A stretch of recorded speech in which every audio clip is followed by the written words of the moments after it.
আজকে সকালবেলার থেকে মনটা হঠাৎ করে এত খারাপ, মনেই হচ্ছিল কিছু যেন একটা অঘটন ঘটবে, তাই হয়ে গেল। এই দেখো পুরো অন্ধকার, এখন বাজে সকাল 5টা। আমি কিন্তু রীতিমতো আমার একদম সঠিক টাইমে উঠে 3জনের ডাব্বা গুছিয়ে দিয়েছি। কর্তামশাই চলে গেছে অফিসে, মেয়ে দুটোকে নিয়ে এখন আমি নিচে যাচ্ছি, একটু পরে বাস চলে আসবে। আধা ঘন্টা মতন ওয়াকিং করলাম, আর বেশি করতে পারলাম না, ঘরে চলে আসলাম। এসে একটু মুখ টুক ধুয়ে ফ্রেশ হয়ে নিয়েছি, আর তার সাথে সাথে চাটাও বসিয়ে দিয়েছি। চাটা বসালাম ঠিকই, কিন্তু চা খাওয়ার কিন্তু আমার একদম ইচ্ছা হচ্ছিল না বলে গ্যাসটা আমি বন্ধ করে কাজে নেমে পড়লাম। নমস্কার আমার প্রিয় ইউটিউব পরিবার, তোমরা সবাই কেমন আছো? আশা করছি তোমরা সবাই অনেক ভালো আছো, আমিও ভালো আছি। আমি সুপ্রিয়া, আমি তোমাদের সবাইকে আমন্ত্রণ জানাই নাসিকের ঘরকন্যার আরেকটি নতুন ব্লগে। যে যে প্রান্ত থেকে আমার ভিডিওটি, আমার ব্লগটি দেখছো, আশা করছি তোমরাও সবাই অনেক ভালো আছো।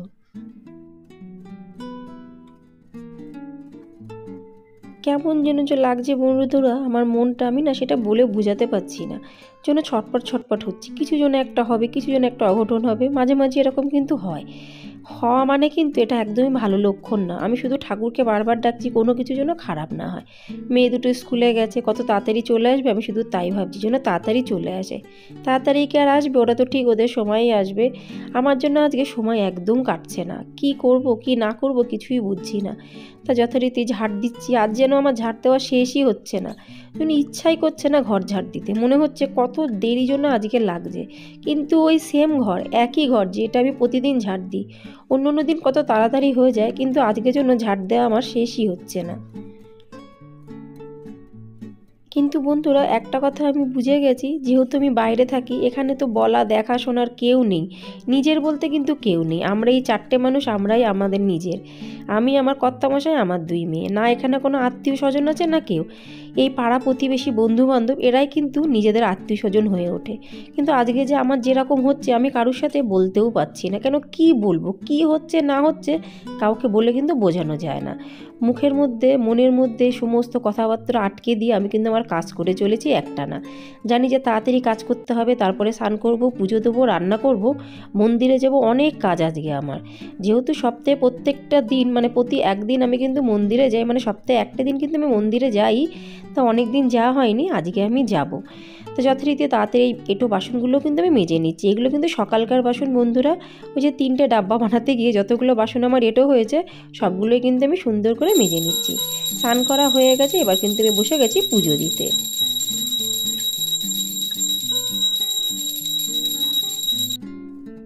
পুজোটা দেওয়ার পরে যেন মনটা একটু হালকা হলো, জানি না কি করে হালকা হলো, যেন মনে হচ্ছে না অনেক বড় মনের ভেতর থেকে একটা বোঝা নেমে গেল।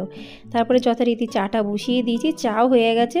আর এই যে টোস্ট বিস্কুট ডাব্বাতে ছিল না, সেই ডাব্বাতে টোস্ট বিস্কুটটা ঢাললাম, আর একটা টোস্ট বিস্কুট চা নিয়ে আগে আমি তাড়াতাড়ি খেয়ে নেব, কারণ আমাকে কিন্তু আজকে দোকানে যেতে হবে। মেয়েদের বিস্কুট ফুরিয়ে গেছে, মেয়েরা স্কুলে যাওয়ার সময় আমাকে অর্ডার দিয়ে গেছে, মাম্মা তোমার কিন্তু বিস্কুট আছে, আমাদের কিন্তু বিস্কুট দুটো ফুরিয়ে গেছে। আর আমার 2 মেয়ে 2 রকমের বিস্কুট খায়, তো মোটামুটি আমাদের ঘরে 3 রকমের বিস্কুট আসে। আমি খাই এক রকমের, আমার 2 মেয়ে খায় আলাদা আলাদা। আর আমার কর্তামশাই বিস্কুট যেরকম যা পায় তাই খায়, ওনার কোনো ডিমান্ড নেই।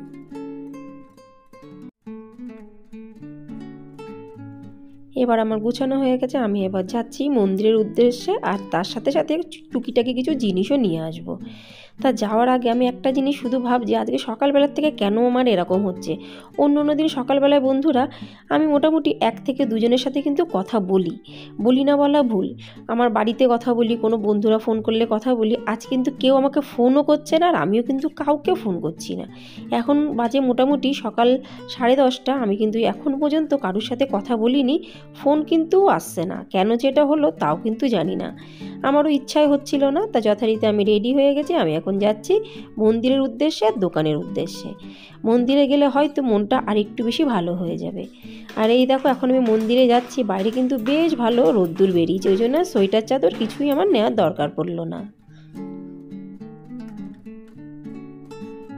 জানো তো বন্ধুরা, এখানকার একটা জিনিস আমার খুব ভালো লাগে, এখানে মারাঠিরা না, মানে মারাঠি বান্ধবীরা, পুরুষ মানুষরাও যায়, মেয়ে মানুষরাও যায়, বেশিরভাগ সকালে কিন্তু মন্দিরে যায়। ঘরের কাছে যে কোনো ছোট বড় যাই মন্দির থাকুক না কেন, তারা কিন্তু স্নান করার পরে মন্দিরে যায়, তারপর অন্যান্য কাজে কিন্তু লাগে। এই জিনিসটা কিন্তু খুবই ভালো লাগে, আমার তো খুব ভালো লাগে। তোমাদের ভালো লাগে কি না কমেন্টসে আমাকে অবশ্যই জানিও। আর এই দেখো, এখন কিন্তু সকালবেলা তো পুরোপুরি না, কিন্তু আজকে এখানে ভজন কীর্তন হচ্ছে, মানে ঠাকুরের নাম গান হচ্ছে। ওইটুকুনি কিন্তু তোমাদের আমি দেখালাম। শুধু এখানে আজকে বলে না, এখানে প্রতিদিন সকাল সন্ধ্যে 2 বেলা কিন্তু ঠাকুরের নাম গান হয়। আর মাঝে মাঝে বড় বড় অকেশনেও কিন্তু প্রচুর ধুমধামে কিন্তু পুজো হয়। যথারীতি আমি মন্দিরে চলে এসেছি। এই দেখো, আজ কিন্তু মন্দিরে বেশ ভিড়। আমার মনে হচ্ছে আজকের দিনটা কিন্তু খুবই ভালো দিন। তা যাই হোক, চারপাশে যেরকম ভিড় আছে, আমার কিন্তু ঠাকুর দর্শনও করা হয়ে গেছে, ঠাকুরকে জলও আমি চড়িয়ে দিয়েছি। এবার আমি যাচ্ছি আর এক জায়গায়। তা যেতে যেতে ভাবছি কি আমি নেব। দুধের প্যাকেট তো কিনতেই হবে, দুধের প্যাকেট একটা আছে ডিপ ফ্রিজের মধ্যে রেখে দিয়েছি, কিন্তু আরেকটা দুধের প্যাকেট নিয়ে আসি, বারবার কে যাবে। আর তার সাথে সাথে মেয়েদের একটু বিস্কুটও নিয়ে আসবো, একটা দুটো সবজিও আমি নিয়ে আসবো।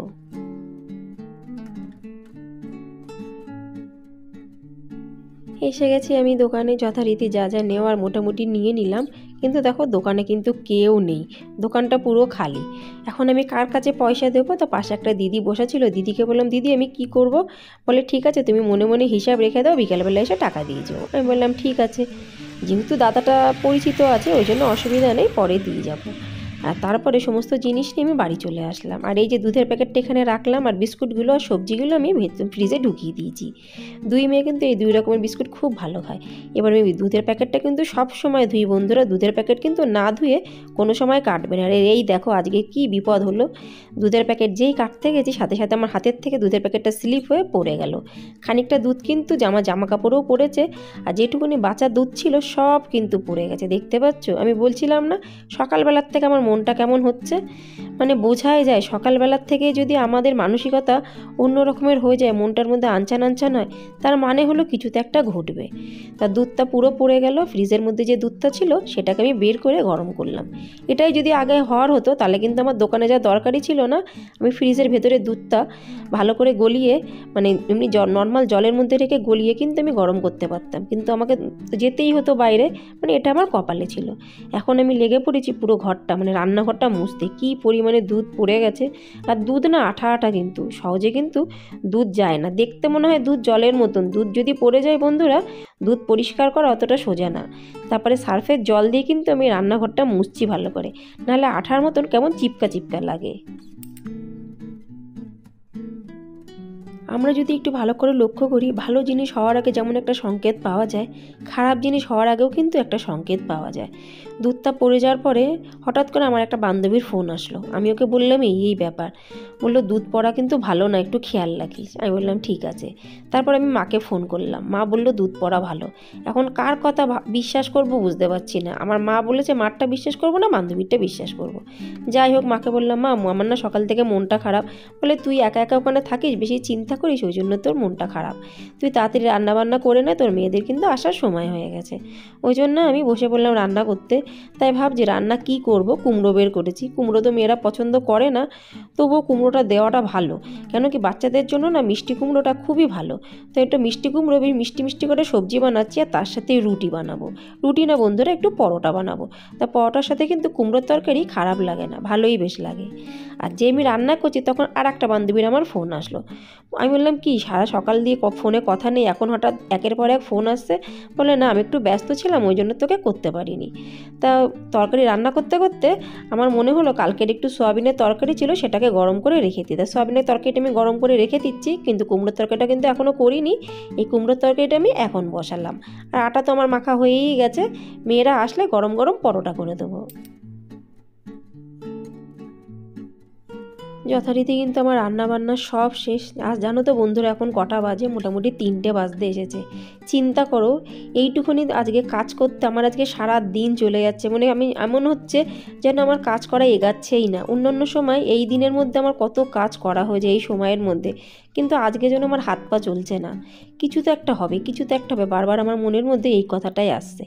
এবার আমি ভাবলাম যে একটু সোফাটা পরিষ্কার করি, কী পরিমাণে নোংরা, সকালবেলার থেকে সোফার দিকে আমি তাকাতেই পারিনি, ইচ্ছা হচ্ছিল না বন্ধুরা সত্যি কথা বলতে পরিষ্কার করতে, কিন্তু যথারীতি এখন করতেই হবে। মোটামুটি সব কাজ আমার হয়ে গেছে, আমি এখন একটু বারান্দায় গিয়ে দাঁড়াবো, একটু পরেই কিন্তু আমার মেয়েরা চলে আসবে।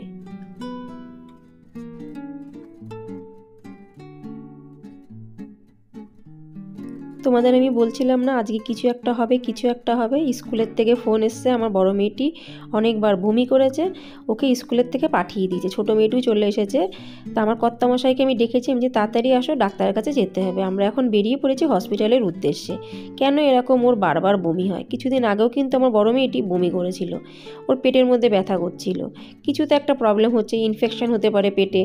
যাই হোক, যথারীতি চলে এসেছি হসপিটালে। আর এই দেখো এখন বেশ বিকাল বিকাল টাইম হয়ে গেছে, বিকালের সময় কিন্তু হসপিটালে বেশি পেশেন্ট থাকে না, আমরা গুটি কয় লোক আছি। তা বসেই আছি, ডাক্তার দেখবে, আমাদের ডাকবে, তখন আমরা যাব। আমাদের যথারীতি টোকেন নেওয়া কিন্তু হয়ে গেছে।